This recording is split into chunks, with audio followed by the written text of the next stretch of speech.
Hi everybody. It's Tuesday, April 21st, 2020. Today I'm going to read our book for this week. It's called The Royal Drum. Now this is a rebus book, which means there are pictures sometimes in place of words. And the pictures in this book stand for animals or objects. Okay, The Royal Drum. One day the king called a meeting. A meeting, the king calls a meeting. The messenger spread the news. All the animals heard the cry. Hurry, hurry, they said as they set out at great speed. It took many days before they finally reached the king's palace. Thank you for coming, the king said, for I need your help. We have a big problem. Problem? Trumpeted Elephant. Problem? Whispered Giraffe. Problem? Growled Jackal. Yes, yes, cried the king, and who can solve it? For too many days pass before we come together. Yes, too many, agreed Leopard, Too many, said Antelope. Far too many, answered Hippo. We must make a change, said the king. Yes, a change, said Elephant. A definite change, agreed Giraffe. Indeed a change, replied Jackal. We must find a way to send a message immediately, the king said. Amansi stepped up. Pip, pip, pip, pip, pip, pip, pip. He had been listening to everything. He was counselor to the king. After thinking carefully, he said, What we need is a royal drum. Its sound will travel everywhere. Then we will all come at once. This is wonderful, exclaimed Leopard. Brilliant, remarked Antelope. Wise, said Hippo. It shall be done, ordered the king. The animals quickly began working. Each took a turn in the making of the royal drum. Elephant found a log in the jungle and carried it. Mun, mun, mun. Giraffe trimmed the branches. Kutsu, kutsu, kutsu. Termites hollowed it out and carved it. Chun, chun, chattawat, wat, cha. Chun, chun, chun. Everyone was busy, busy, busy. That is, everyone except Monkey. While all the animals worked, Monkey slept. Huzzah, huzzah, in a shady spot. When the animals finished work, they sang, Ooh, ooh, ooh, ooh, ooh, ooh. We are so tired. Monkey joined in and sang of his tiredness too. At last the drum was ready, and this was the sound it made. Cra-ca-ca-hi, kee-op, kee-op, cra-ca-ca-hi, kee-op, kee-op.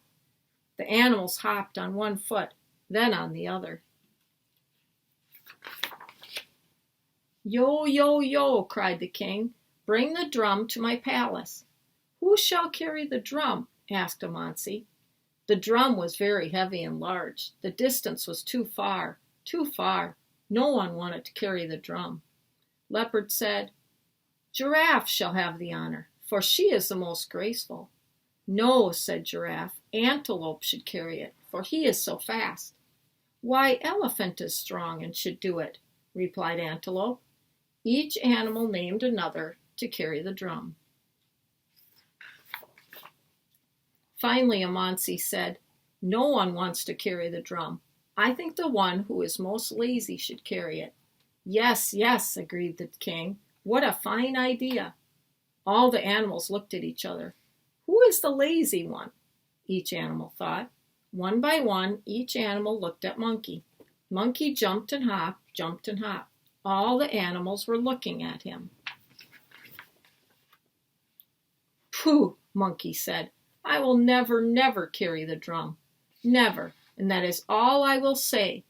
The animals laughed. Kee, kee, kee. No one called your name, Monkey, said Jackal.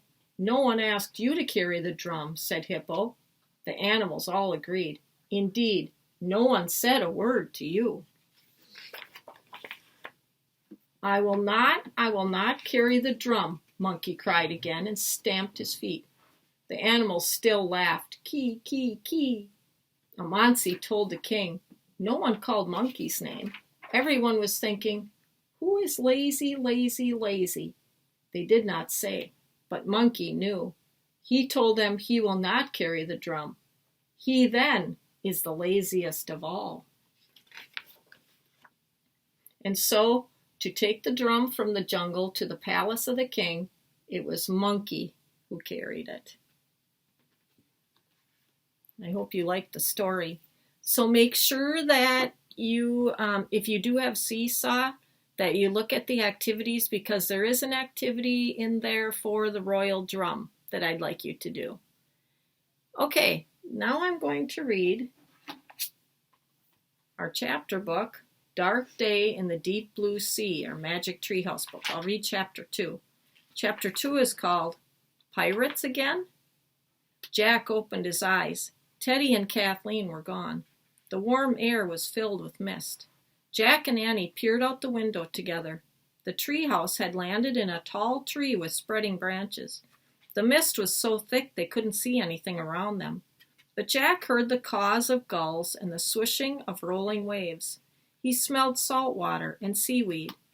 "The ocean's out there. Feel it?" said Annie. "I hear and smell it," said Jack. "Then let's go play in it," said Annie. She pulled off her sneakers and socks. "We can't just play," Jack said. "We have to look for a secret of happiness." "Well, I'm happiest when I'm playing in the ocean." Annie started down the rope ladder. "I'm sure our mission's harder than that," Jack thought. He took their library books out of his pack and replaced them with the deep sea book. "Hurry," said Annie. Jack put on his pack and started down after her. He stepped off the ladder into the misty ground. "Come on," said Annie. Jack followed Annie toward the sounds of seabirds and waves. They walked through feathery ferns and climbed a sloping sand dune. When they rounded the top, Jack saw waves rolling onto a wide sandy beach, but the ocean itself was still shrouded in a gray haze. "Wow," said Annie. "Yeah," said Jack.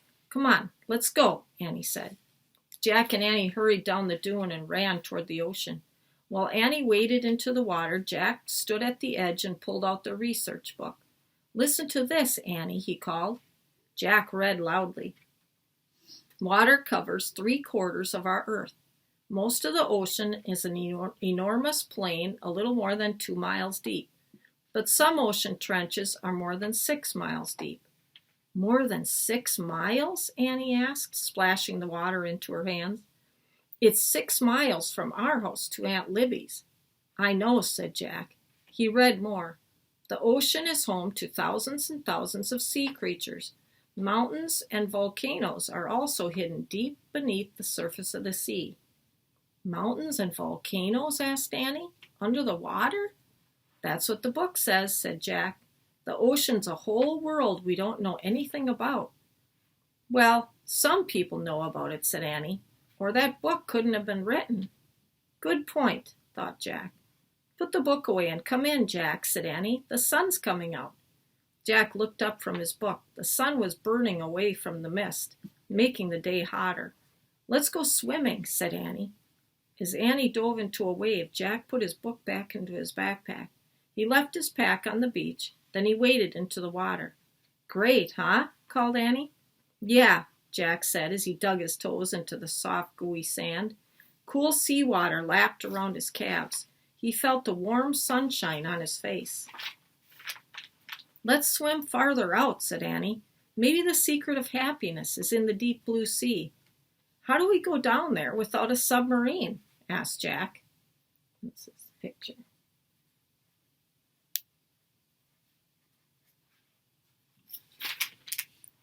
"The wand," said Annie. "Maybe it will turn us into fish or something." Jack closed his eyes and pictured the darkness of the deep filled with thousands of weird creatures. "But the wand can be used only after we've tried our hardest." "I don't think we've done that yet," he said. "Oh, right," said Annie. "Plus, it has to be for the good of others." "So first we have to find some others," Jack said, his eyes still closed. "Jack, you won't believe it," said Annie.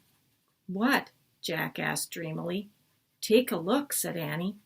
Jack sighed and opened his eyes. The mist had cleared a bit, and the day was becoming bright and hot. "I think we just found the others," said Annie. She pointed out to sea. Jack shaded his eyes and squinted. Through the wavy sunlight, he saw a large wooden ship with 3 tall masts. "Whoa," he breathed. "That's a ship from a long time ago." "Yeah, remember when we ran into the pirate ship?" said Annie. "This ship looks like the same, doesn't it?" "Oh, no," said Jack. "Pirates again?" "Look, a rowboat's leaving the ship," said Annie. "Oh, man," said Jack. "It's heading toward us," said Annie. "Just like that other time, remember? The pirates came ashore and chased us. Remember Pinky, Stinky, and Captain Bones?" "Don't panic," said Jack, panicking. He splashed out of the water and ran up on the beach. "Where should we go?" asked Annie, hurrying after him. "To the treehouse," said Jack. He grabbed his backpack. "But the pirates climbed up to the treehouse," said Annie. "Pinky and Stinky found—" "Forget Pinky and Stinky," said Jack. "Let's jump out of here." Jack and Annie started toward the sand dune. They raced up over the top and ran through the tall ferns and grass until they came to the rope ladder. "Up, up!" cried Jack. Jack and Annie climbed into the treehouse. "Pull up the ladder," said Jack. Together they hauled the rope ladder after them. "Where's the Pennsylvania book?" said Jack. He looked around wildly for the book that always took them home. He grabbed it and found a picture of Frog Creek. Wait, don't make a wish yet," said Annie. She was looking out the window. "I'm not so sure these guys are pirates." Clutching the Pennsylvania book up to his chest, Jack looked out the window with Annie. There were 3 men in the rowboat. The boat rode the top of a wave and came close to the beach. 2 of the men scrambled out and dragged the boat from the shallow water onto the sand. They both wore huge, bulky vests over white, puffy sleeve shirts. They wore round white hats and white pants rolled up to their knees. "Those 2 don't look at all like Pinky and Stinky," said Annie. "You're right," said Jack. "Pirates never wear such clean-looking clothes." "And look at that 3rd guy," said Annie. The 3rd man stepped out of the boat carrying a butterfly net. He pulled off his bulky vest, revealing an old-fashioned suit and a bow tie. "He definitely doesn't look like a pirate," said Annie. "Yeah," said Jack. "He looks like he's never been on a boat before in his life." As the 2 sailors pulled the rowboat farther onto the beach, the man in the bow tie picked up a stick. He started poking at clumps of seaweed. "What's he doing?" asked Jack. The man dropped his stick and picked up something small from the sand. He studied it for a moment. Then he knelt down, pulled a small book out of his pocket, and started to write. "Who is he?" said Jack. "I don't know," said Annie. "But one thing's for sure. Pirates don't carry butterfly nets or write in notebooks." "You're right," said Jack. He put down the Pennsylvania book. "So what's going on?" This is the picture.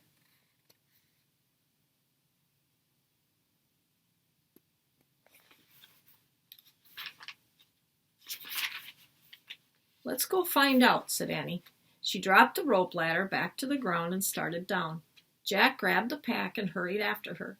Together they ran barefoot over the hot sand and through the feathery ferns. They climbed to the top of the sand dune and looked down.